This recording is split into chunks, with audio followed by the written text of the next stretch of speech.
Hello students, I am doctor Raju Sharma. आज हम जिन जलवायु प्रदेश का अध्ययन करेंगे उनमें पहला है टुंड्रा जलवायु प्रदेश। टुंड्रा तुल्य जलवायु प्रदेश ध्रुवीय वृत्त से ध्रुवों के मध्य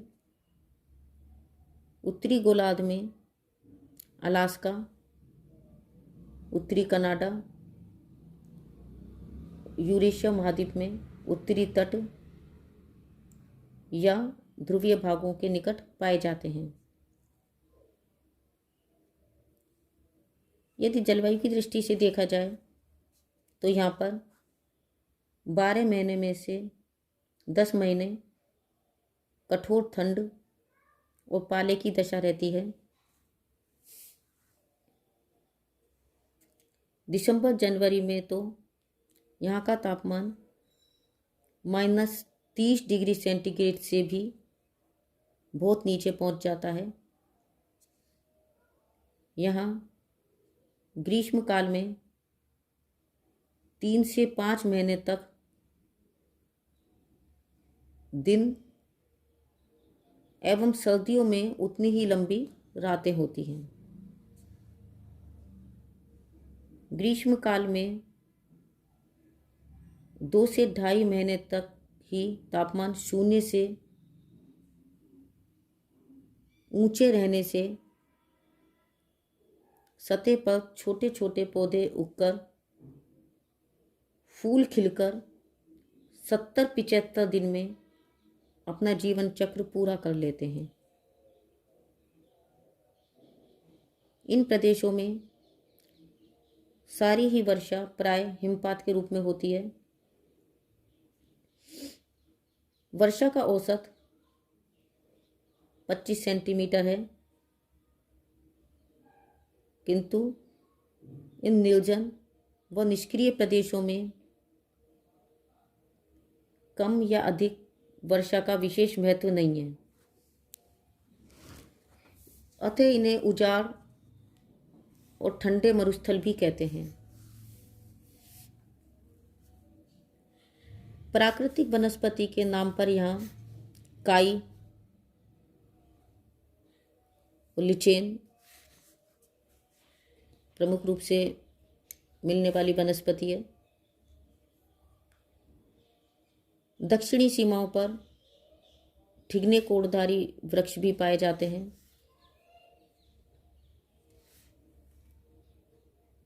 बर्फ का अखंड साम्राज्य सा दिखाई देता है यहाँ तक कि एस्किमो और अन्य टुंड्रा वासियों के मकान, जिन्हें इग्लू कहते हैं, बर्फ की ईंटों से ही बनाए जाते हैं।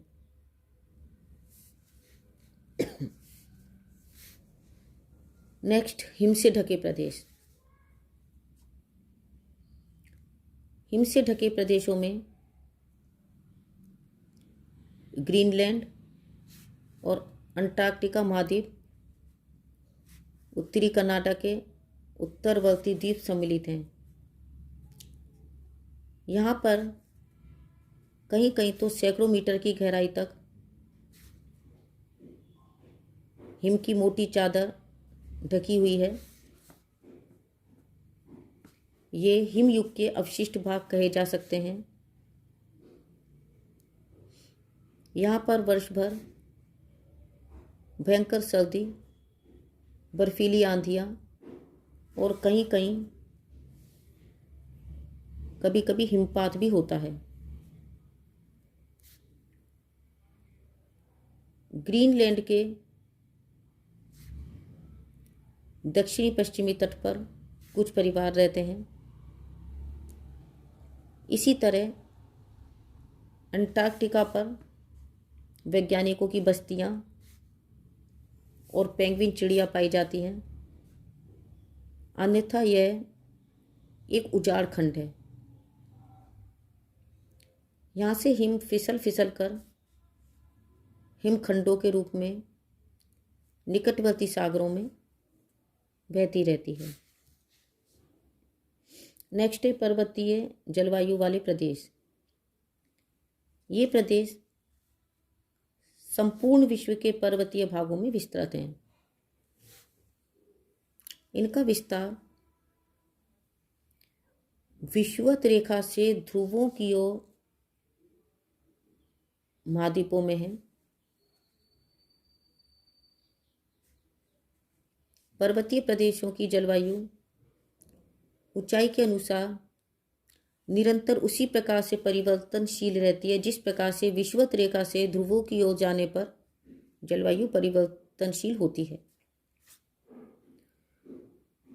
उष्ण प्रदेशों में हिमरेखा अधिक ऊंचाई पर होने से वहाँ ऊंचाई के साथ साथ धीरे धीरे शीतलता बढ़ती जाती है और वर्षा की मात्रा एवं उसके सामयिक वितरण के अनुसार वहाँ वनस्पति पाई जाती है। जैसे हिमालय के पूर्वी भाग में निचले ढालों पर अधिक वर्षा के कारण सदाबहार वन और मध्यवर्ती ढालों पर उष्ण शीतोष्ण वन विशेष ठंडी जलवायु के कारण पाए जाते हैं।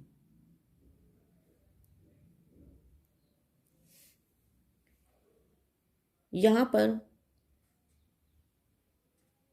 उष्ण मैदानी भागों में गर्मी से राहत पाने के लिए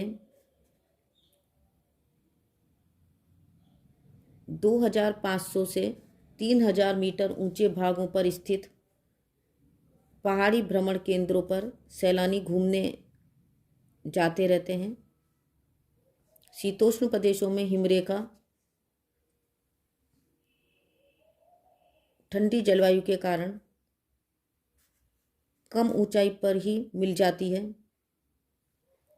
अतः यहाँ निचले व मध्यवर्ती ढालों पर ठंडी जलवायु एवं मिश्रित व संकुल वन पाए जाते हैं।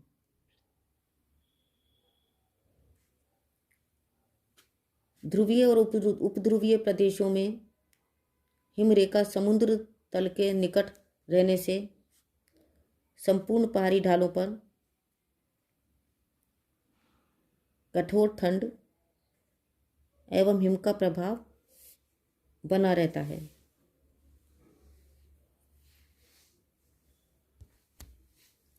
तो इस प्रकार से हम देखते हैं कि जलवायु के विभिन्न तत्वों का प्रभाव संपूर्ण जैव और अजैव जगत के विकास पर अनेक प्रकार से पड़ता है। यही नहीं, विकसित देशों में भी द्वितीय विश्व युद्ध तक इसे विशेष नियंत्रणकारी माना गया। आज भी अधिकांश विकासशील देशों में संपूर्ण जैव जगत एवं मानवीय क्रियाकलापों पर जलवायु अपना निर्णायक प्रभाव डालती है। मानव के जीवन यापन के प्राथमिक और विविध साधन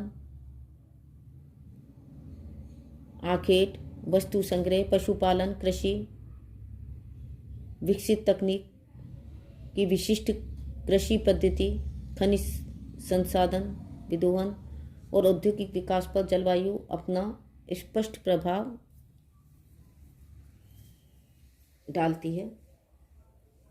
उन्हीं के इस जलवायु के आधार पर ही विश्व के विभिन्न जलवायु प्रदेशों का हमने अध्ययन किया।